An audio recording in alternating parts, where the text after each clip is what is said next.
This is my video update from Nicosia, Cyprus on this Friday morning, August the 25th.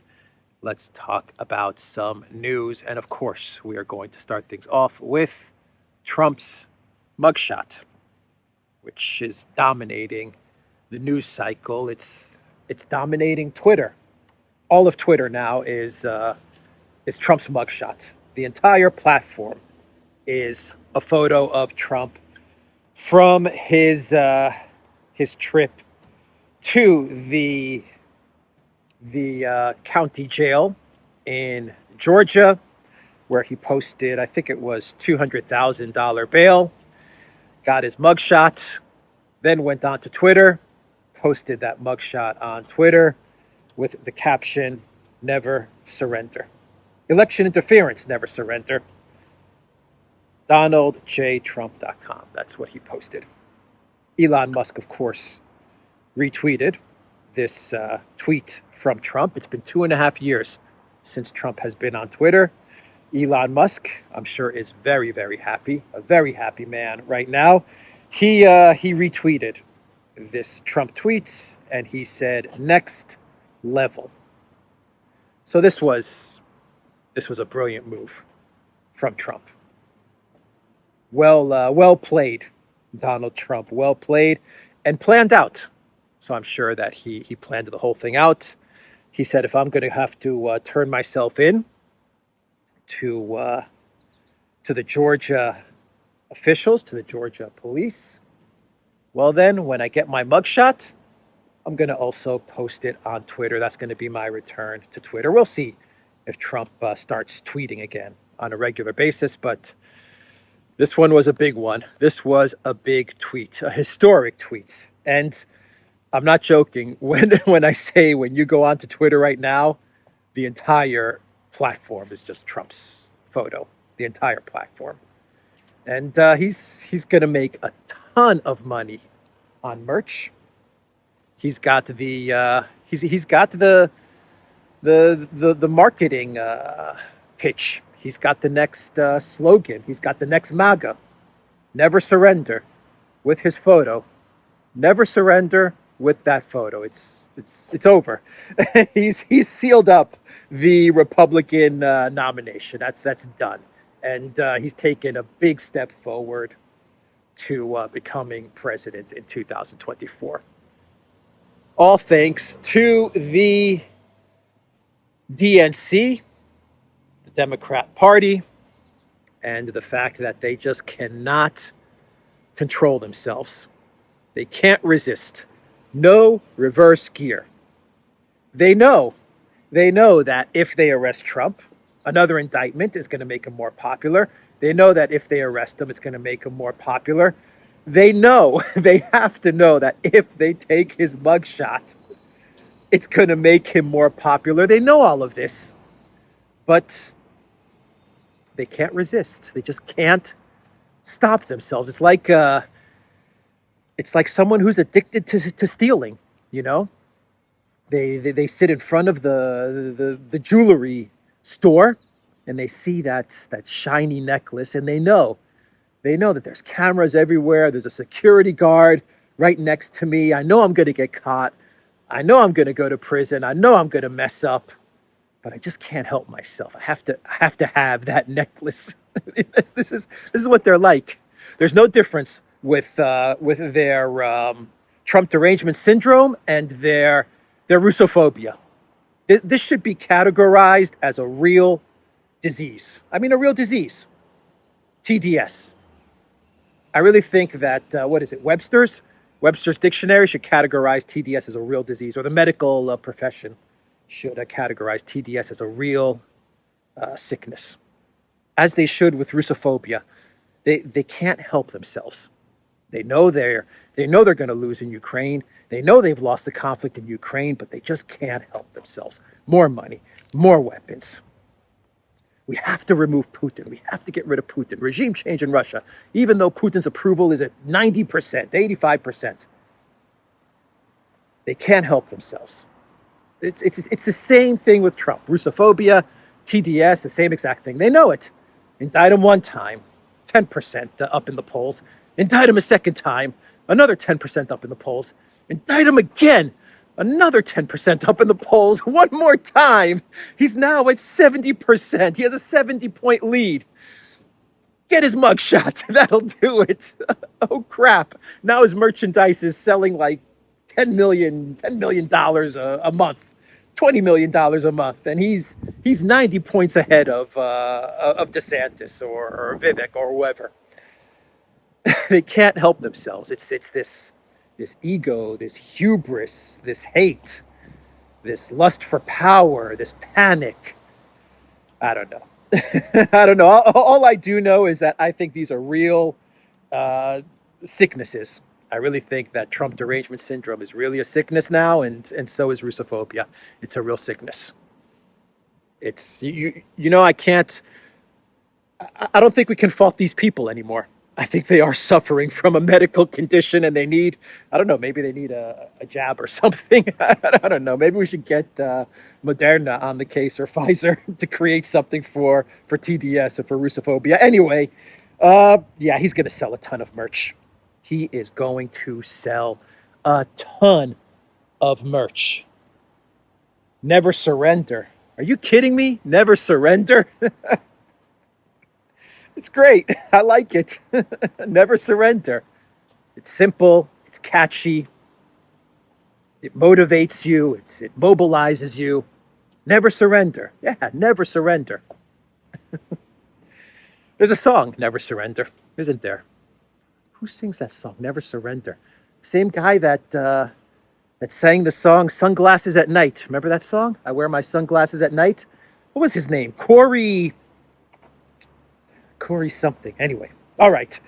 That should be the song that he uses. There's your song, Trump. Just give me a shout out when you use that song, Never Surrender. Just give me a shout out and feel free to use it. All right. Let's see. There is some other news that we can talk about, though. There are some other things going on in the world today, even though all of Twitter is buzzing about Trump's mugshot. So, how about this article from NBC News? This title to this article from NBC News. China and Russia challenge U.S. influence at summit of non-Western leaders. I love that title. The summit of non-Western leaders. BRICS, you mean. Don't say the word. Just don't say the word BRICS. It's the summit of non-Western leaders. Anyway, underneath the main title, NBC News does say, the 5 members of BRICS collectively account for 40% of the global population and more than 30% of the global economy, according to the International Monetary Fund. So it does say the word BRICS right underneath the big headline. The summit of non-Western leaders. So how did the summit of non-Western leaders go? Well, I mentioned in my video yesterday, we had 6 new members: Egypt, UAE, Saudi Arabia, Iran, Ethiopia, and Argentina. And when you look at a map, you look at the geography, I think you understand where BRICS is going.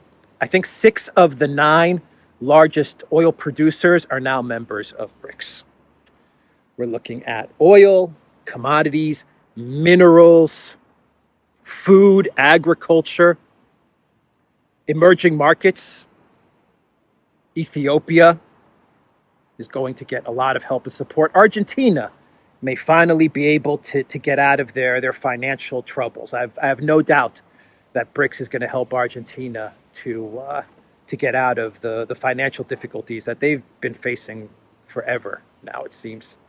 Latin America, South America, you have 2 huge countries now, 2 massive countries, which are in BRICS in South America.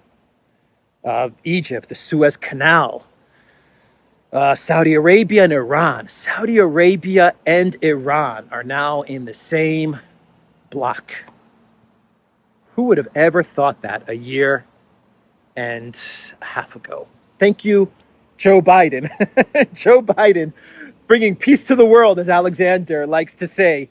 Alexander says that only Joe Biden could have brought this peace to the rest of the world. Saudi Arabia and Iran are now in the same bloc.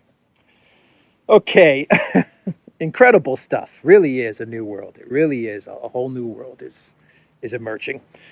From the Kiev Independent, Dutch Defense Minister appeals to war veterans in Kiev.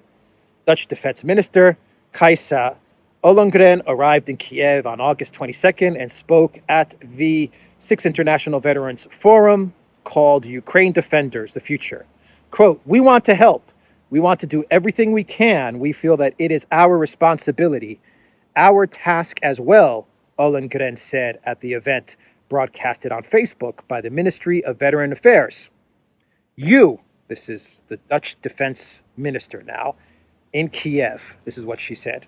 You are fighting at the front, but it is our war too. The official spoke about the Netherlands' involvement in international efforts to train Ukraine soldiers and support war veterans. So, Defense Minister of the Netherlands is saying that the Netherlands is also at war. Good to know. A good bit of information from the Dutch Defense Minister. You are fighting at the front, but it is our war too. The Netherlands is also at war. Didn't Baerbock say the same thing like 9 months ago? We're at war. We are also at war. Annalena 360 Baerbock. Well, Annalena, you now have competition in the form of Kajsa Ollongren, Dutch Defense Minister. It is our war too. Okay, I wonder if the people of Netherlands got the memo that that this war in Ukraine is their war as well. Have the people in the Netherlands, have you guys been made aware of the fact that this is also your war? Anyway, all right. So Putin has sounded off on Prigozhin's plane crash, and I think with Putin's statement, we can now say with certainty that Prigozhin was on the plane that crashed the other day, unless, of course, this was all staged, and Prigozhin is now getting a new face, a new identity somewhere. Something like the movie, what was it, with Nicolas Cage and Travolta, Face Off. He's getting a new look. But outside of that possibility, which could be possible, you never know with Prigozhin. Remember, he had all of those different identities that he would use when he was traveling. But outside of that possibility, Putin's statements means that Prigozhin died in this plane crash. And of course, as predicted, this was not a hard one to predict, the collective West media is saying that Putin did it, which is the easy, lazy analysis that the collective West media is taking with this story. Of course, Putin did it. Putin does everything bad. Putin or Trump. It's either Trump derangement syndrome or Russophobia. Pick your ailment. Pick your disease. But the Daily Mail. Here's the title of their coverage of Putin's statements. Putin's chilling taunt over his rivals' mistakes, and all of the collective West media, they really latched on to Putin's comments regarding the Prigozhin plane crash, because Putin, in his comments, he said that Prigozhin made mistakes. And so they really latched on to that. And the Daily Mail, they're running with the title, Putin's chilling taunt over his rivals' mistakes. It's chilling. It's absolutely chilling coming from Putin. Very Godfather-esque, right? It's like those final scenes of the Godfather movies where Michael Corleone or Vito Corleone, they're at some sort of an event at the end of the movies, and as the event is unfolding, they're getting rid of their rivals. You know what I mean? How the Godfather movies end. And that's what they're imagining in their minds. Putin speaking at BRICS while his rivals are being eliminated one by one. It's chilling. It's chilling how he taunts his rivals, according to the Daily Mail. But here is what Putin actually said about Prigozhin. Speaking with journalists at the Kremlin, Putin said that he had known Prigozhin since the early 1990s, and described him as a man of complicated destiny. That is a direct quote, a man of complicated destiny. He's made serious mistakes in his life, but also got results for himself as well as our common cause. When I asked it of him in these last months, Putin added. He described Prigozhin as a talented businessman who worked in Russia as well as Africa, dealing in oil, gas, precious metals, and gems. Putin said Prigozhin had apparently just returned from Africa and had met with Russian officials. So Putin's full statement was that Prigozhin made serious mistakes in his life, but also got results. I think that could be said about every human being on this planet, right? So that's Putin's full statement on Prigozhin. So you want to know who really? Let me grab my stuff and bring it here in the shade. You want to know who really misses Prigozhin, or who's really going to miss Prigozhin? My Duran backpack.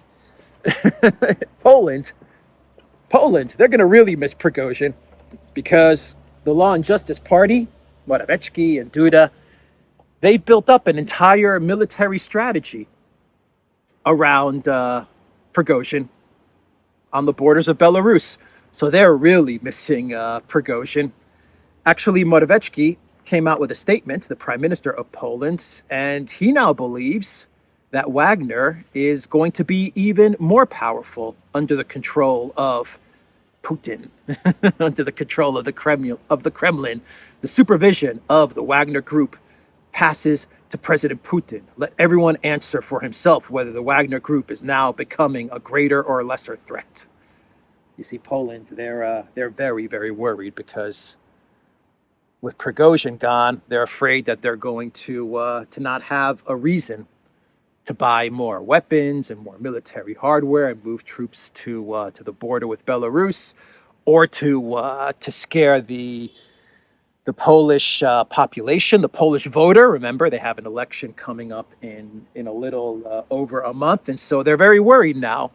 They don't want the Wagner story, the Prigozhin story, to go away because they used it to their benefit, both from a military spending standpoint as well as from an election fear standpoint. So if there's one country that's very upset, very worried about the alleged passing of Prigozhin, it's Poland. And so they're already starting to say that Wagner is now going to be even more dangerous, more powerful under Putin. So we got to spend more money on weapons.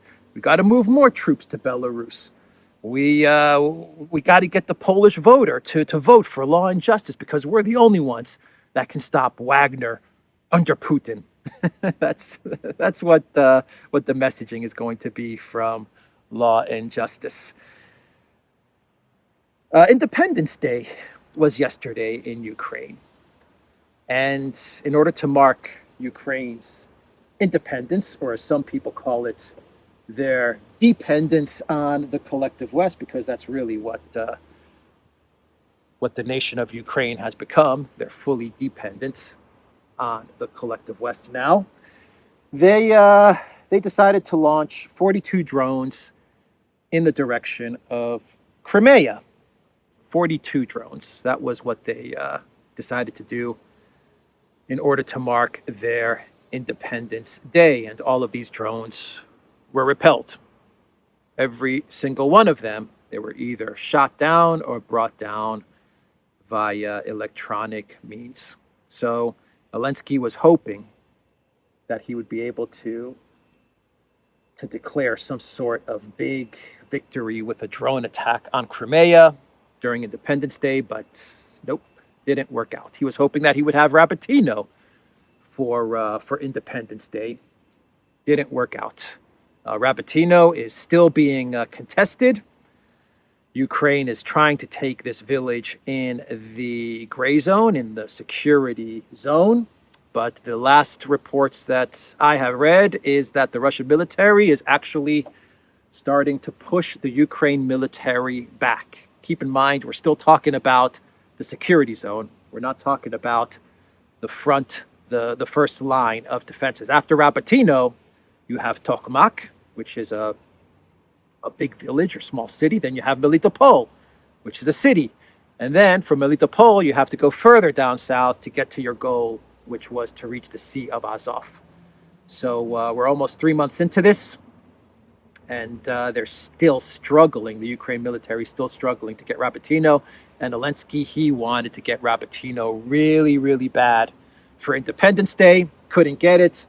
So he decided to launch drones towards Crimea, hoping that he could get something there. Didn't get it. So Russia denied Zelensky a big Independence Day celebration. And the Wall Street Journal, they're reporting that the United States is very pissed off with Ukraine. I'm sorry, they're very frustrated. That's the words that the Wall Street Journal is using. They're very frustrated with Kiev's reluctance to follow their advice. The Pentagon, as I have reported on multiple times over the past few days, the Pentagon, the Biden White House, they want Ukraine to stop being casualty averse, to throw everything they have in the southern direction, and to make some progress. They're very upset that Ukraine decided on a military level, Zelensky, that's the person that's going to get the blame for all of this, that Zelensky and the Ukraine command, they decided to split up their forces and to focus a bit on Bakhmut and a bit in Zaporozhye and Kherson, and the Pentagon is very upset with this strategy, and they're blaming Ukraine. Blame game. They're going to blame all of the failure of the big counteroffensive on Ukraine. They're going to say that we gave you everything. We gave you money. We gave you weapons. We gave you tanks. We gave you missiles, storm shadows, leopards, strikers, ammunition. We gave you everything. Cluster munitions, cluster musicians, as I like to say, as I mess up whenever I say cluster munitions, not cluster musicians. But yeah, the West is going to say, we gave you everything and you guys messed up. So who's going to be the fall guy? Zelensky, Zelensky. They're going to be looking at each other like that Spider-Man meme, where you have like the three Spider-Mans, the three Spider-Men, and they're all like pointing at each other. That's basically what's going on now in Ukraine. One's going to be Zelensky, the other one's going to be Zelensky, and the other one will be, I don't know, Budanov or Danilov or Reznikov, right? And they're all going to be pointing at each other. It was your fault. Sirsky, it was your fault, the counteroffensive. No, your fault. No, your fault. Anyway, the Pentagon is now making it very clear this is the way we want you to fight the war, but we're not at war with Russia, but this is the way we want you to fight the war. Right? We're not at war with Russia. We're not involved in this war, unless you're the Netherlands. If you're the Netherlands, then you're involved in this war. But every other country, the collective West, we're not involved in this war. But this is the way we want you to fight. Throw everything you have in the Zaporozhye direction, in the direction of Rabatino, in the direction of Tokmak, in the direction of Melitopol, and stop being casualty averse, and you better make progress. Those are the orders. And it looks like Zelensky is complying, because he came out with a statement to the Wall Street Journal, I think, is where he made a statement, and he said that there's going to be a breakthrough. He said, okay, I'll take everything I have, and I will throw it in this direction, and there will be a breakthrough. That is what he said. And we are getting reports that the Ukraine military is preparing for a big offensive in this direction.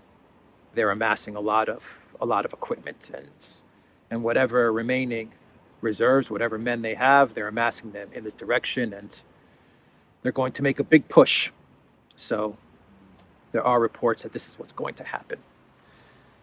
The F-16, we can do an update on the F-16. The New York Times is reporting that F-16 training is going to be taking place in the great state of Texas and Arizona. Congratulations to the citizens of Texas and Arizona.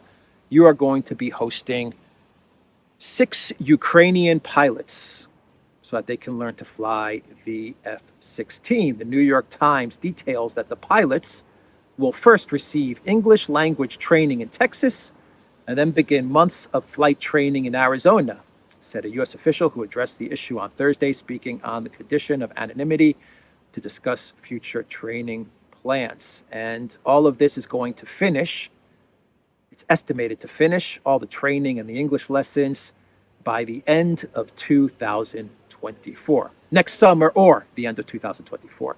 That's the estimate when they're going to have these pilots ready to go, all 6 of them, or 20 of them. Maybe they'll find some more pilots and we'll end up with 20 or 26 pilots, whatever. That's the plan. Texas and Arizona. I have a feeling, I just have this feeling that these pilots are not going to be leaving Texas or Arizona. I think they're going to become permanent residents of Texas or Arizona. That's just my feeling. Could be wrong about that. The Ukraine Air Force, they came out with a statement, since we're talking about fighter jets, and they said that they need 128 fighters to replace their old aircraft fleet. So the Air Force said that if they get the 42 fighter jets, then that means that they have approximately 4 aviation brigades. It is clear that the war can make adjustments, but more than 100 aircraft are really needed to disperse them to different airfields so that they respond to different challenges and strike different targets, aircraft, land, enemy's rear in particular. That is what the Ukraine Air Force said. Commander Yurie. So that's their statement. This is according to Ukraine Inform. They need 128 fighters. They're hoping for those 42 F-16s from Denmark and the Netherlands. I hear Norway is going to pitch in as well. And then they just need 100 more or less than 100. And they've got an air force and they have air superiority over Russia. That's what they claim. They're going to have air superiority over Russia. And Russia's going to destroy that air force like they destroyed the Air Force before that and the Air Force before that. So, you know, I don't quite understand the logic in putting together an Air Force of old F-16s. Many of the F-16s were going to be considered junk, but you know, creating this Air Force all this time and effort, which will eventually just be destroyed by the Russian military if they even get that far. If we even get to the summer of 2024, that's what we're talking about here. And summer 2024 for 20 pilots or 6 pilots, let alone 100 and what are they saying here? 128 fighters.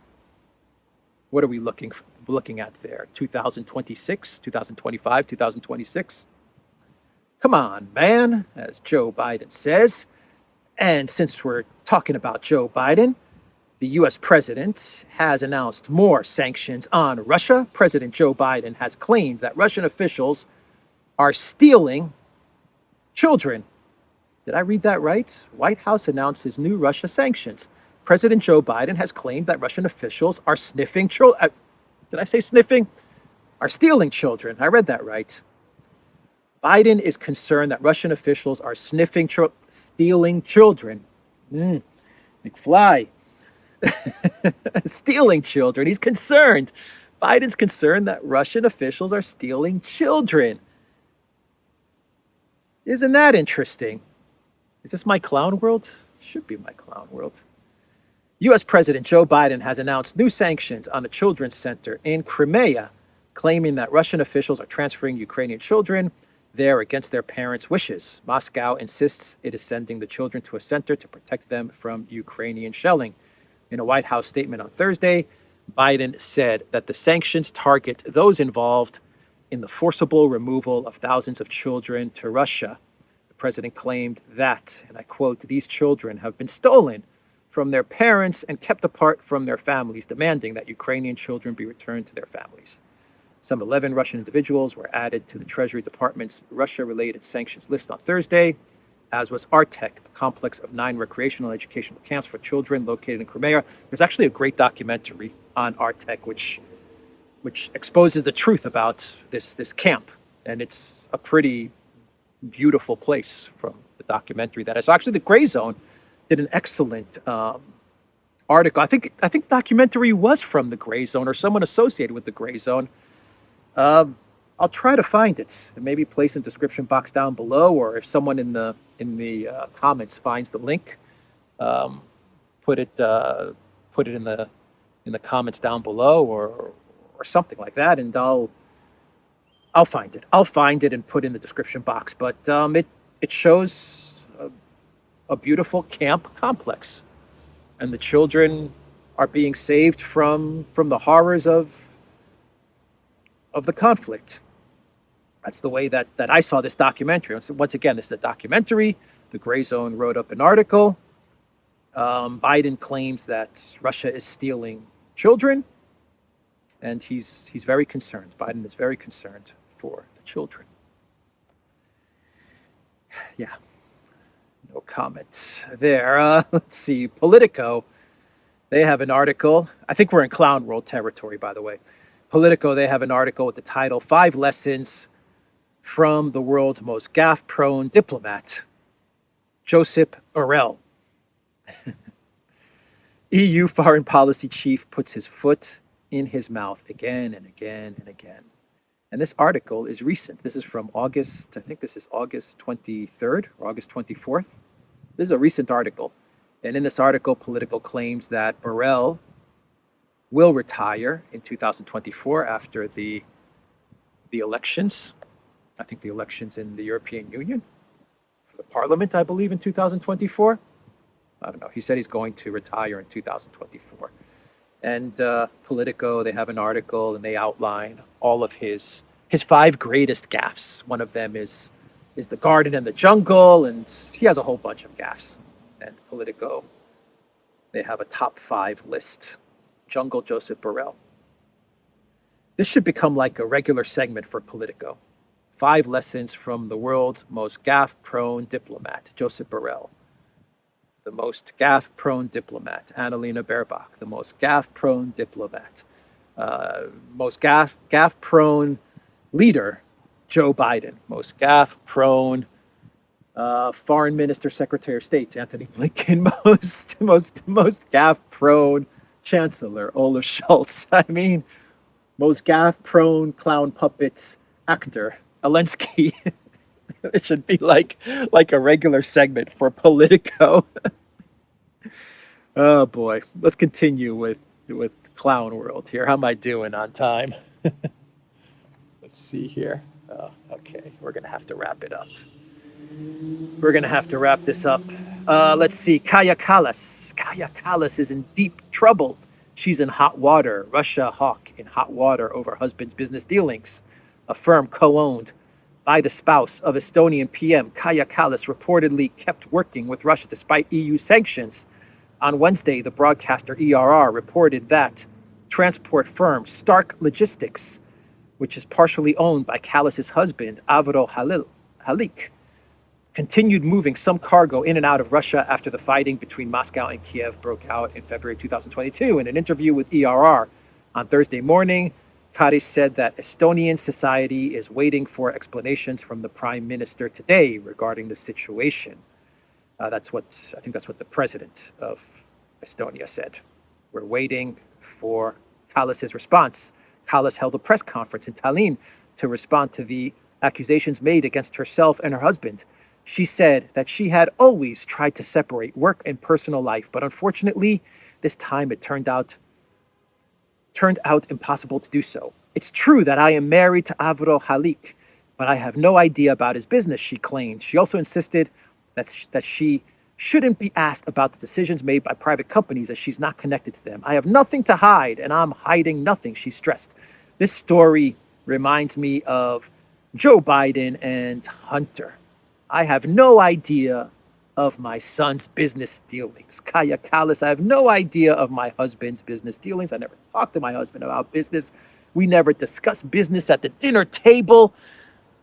All we talk about is our common hate for Russia, our Russophobia, because we both suffer from Russophobia. We need medication to help cure our Russophobia. This is the same exact thing as Joe and Hunter. The same exact thing. Of course she knew what her husband was up to, but they were making money. Plain and simple. They were making money while they were telling everybody else, prohibiting, not even telling, prohibiting everybody else to not do business with Russia. You see how this works? They placed the sanctions not on them. The sanctions against Russia is to prevent all the other business people that aren't in this small club from doing business with Russia, while the elite, they're doing business with Russia. I know, I was in Russia, trust me. The very, very high up elite, they're doing business in Russia, including the EU kleptocrats and American oligarchs. They're doing business. Of course, they're doing business. They're making money. What the sanctions do is that they prevent everybody else, the competition, they prevent everybody else from entering the Ruski Mir, the Russian market. So the very, very elite, they have a complete monopoly on doing business inside of Russia. That's what Kaja Kallas was doing. There was a landing in Crimea. Not only were there drones that were launched towards Crimea for Independence Day, but the Ukraine military, they launched an operation to land troops in Crimea. According to ABC News, Ukrainian forces moved into occupied Crimea, officials say. Ukrainian troops have landed in occupied Crimea, state defense officials said on Thursday. And Newsweek has a report how Ukraine pulled off audacious amphibious Crimea landing. Ukraine military intelligence, GUR forces, landed on the shores of the Russian annexed territory overnight on Thursday, the GUR said in a statement. GUR soldiers and Ukrainian Navy forces approached the settlements of Olenivka and Mayak in western Crimea on waterborne vessels, the agency added. The GUR posted footage on social media it said was filmed in Crimea during the operation. The dimly lit nighttime footage shows a Ukrainian soldier hanging the country's blue and yellow flag on the side of an unknown structure. Although it is impossible to verify the location and time when the clip was filmed, the significant aspect is that Ukraine is apparently able to land troops in Crimea despite Russia's supposed naval control of the area, according to military expert David Hambling. The soldiers engaged in combat with Russian soldiers, Kiev said. A spokesperson for the GUR told Ukrainian media the special operation had damaged 4 high-speed Russian boats and that at least 30 Russian soldiers had been killed. There were no Ukrainian casualties, Ukraine President Volodymyr Zelensky said, adding it was still too early to talk about the liberation of Crimea. And there's a video floating on the interwebs of this incredible amphibious assault, this landing in Crimea, and it is sad and pathetic. It is sad and pathetic. These are a bunch of guys who somehow took a canoe or a lifeboat, life raft, and they managed to land in Crimea. A couple of guys, and they put a flag on a shack. That's what it looks like. Very grainy video footage, if this even is Crimea, and that's the extent of this successful, incredible, amphibious Crimea landing operation. That is the video that's on the interwebs. This is more of the type of prank that you would pull when you were in high school or when you were in university, and maybe you were part of a fraternity or sorority, and you went to the competing frat house and you stole their, I don't even know, you stole their mascot or something, or you stole some beer from their fridge. That's basically what we saw here. And all of this is done, of course, so that they can announce something during the Independence Day, Ukraine's Independence Day. I just like the titles of ABC News and Newsweek. They make it seem like Ukraine is landing D-Day forces onto the shores of Crimea. Ukrainian forces moved into occupied Crimea, officials say. And of course, all their sources are Ukrainian sources, of course. Of course they are. Let's do a couple of more very quick clown worlds. We had a lot of clown worlds today. I think this whole video may have been clown world. But let's see. There was the video, a TikTok that is all over Twitter and Telegram, with, I guess, Ukrainian TikTokers doing a TikTok dance at a military cemetery. And I won't play the video. I'll just put a screenshot. You can find it on Twitter or Telegram. It's the downfall of a society when you see stuff like this. Two young girls, young TikTokers, twerking and shaking in front of a camera at a cemetery for Ukrainian military. Not good. Not good at all. I don't even want to play the video. That's how disgusted I am of this video, but I guess it says a lot. And finally, we have Moldova. The leader of Moldova, Maya Sandu, she congratulated Ukraine on their Independence Day, and she put out a promo video, and the children with Maya Sandu are holding an EU flag, a Moldova flag, and a Ukraine flag, but the Ukraine flag that they're holding is upside down. It's upside down, Miss Sandu, who gives Annalena Baerbock a run for her money when we're talking about competency, leadership. She may be just as bad, if not worse, than Annalena Baerbock, Maya Sandu, maybe Olaf Scholz. Maybe she's at the level of Olaf Scholz when it comes to her leadership skills. But yeah, she's a WEF puppet. But they're holding an EU flag of which they're not part of the EU. They're holding a Ukraine flag. I don't know why. They don't have any alliance with Ukraine. They have no relationship to Ukraine whatsoever, but the flag that they're holding is upside down. Anyway, that's the video, guys, at Duran.locals.com. We are on Rumble, ODYSEE, BitChute, Telegram, and Rockfin. You can go to the Duran shop. 10% off. Use the code. Good day. Take care.